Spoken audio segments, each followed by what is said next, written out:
Hello అండి, welcome to my YouTube channel. ఈ మధ్య నేను ఇంట్లోనే నెయ్యి ప్రిపేర్ చేయడం స్టార్ట్ చేశాను.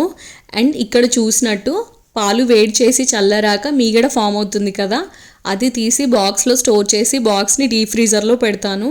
అండ్ అప్పుడప్పుడు దీంట్లోకి తోడు వేసిన పెరుగులోంచి కూడా మీగడ తీసి యాడ్ చేస్తాను. అలా ఒక 2-3 బాక్సెస్ ఫిల్ అయ్యాక అప్పుడు నెయ్యి ప్రిపేర్ చేస్తాను. అండ్ చాలామంది చాలా డిఫరెంట్ వేస్గా నెయ్యి ప్రిపేర్ చేస్తారు. కొందరు బయట డైరెక్ట్గా బటర్ తీసుకొచ్చి దాన్ని హీట్ చేసి చేస్తారు. అండ్ ఇంకొందరు ఇలా మీగడని స్టోర్ చేసి దాన్ని మిక్సీ పట్టి వెన్న తీసి ఆ వెన్నని హీట్ చేసి నెయ్యి చేస్తారు. బట్ నాకైతే ఎందుకో అదంతా కొంచెం లాంగ్ ప్రాసెస్ అనిపిస్తుంది, నా వల్ల అదంతా అవ్వదు. సో నేనైతే నెయ్యి ప్రిపేర్ చేసే ఒక 4-5 అవర్స్ ముందు, అంటే మార్నింగ్ ఫ్రీజర్లోంచి ఆ బాక్సెస్ తీసి పెట్టేస్తాను. అండ్ ఈవినింగ్ నెయ్యి ప్రిపేర్ చేసేస్తాను అనమాట.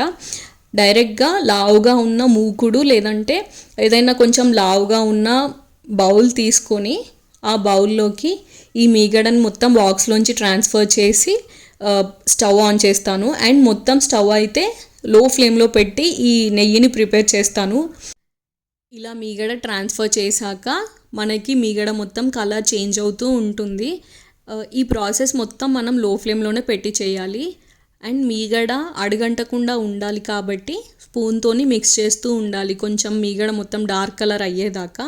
మనకి కొంచెం బ్రౌనిష్ కలర్ అయ్యింది అంటే మనం మిక్స్ చేయకపోయినా పర్వాలేదు, బట్ అప్పటి వరకు అయితే మిక్స్ చేయాలి. ఇక్కడ మనకు కాసేపు అయ్యాక ఇలా నెయ్యి అనేది పైకి వస్తూ ఉంటుంది.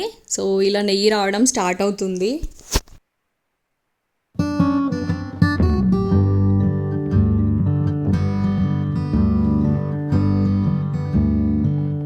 సో నాకైతే ఫైనల్గా నెయ్యి ప్రిపేర్ అయిపోయింది. ఇక్కడ చూస్తున్నారు కదా, ఇలా స్టీల్ స్ట్రైనర్ పెట్టి నేనైతే నెయ్యిని మొత్తం వడకట్టుకున్నాను.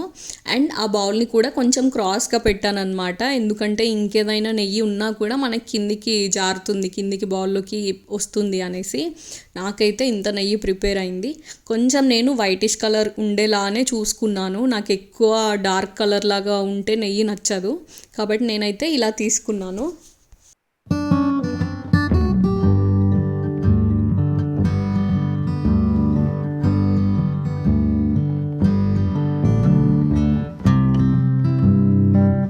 ఈ వీడియో మీకు ఎలా అనిపించిందో కామెంట్ చేయండి.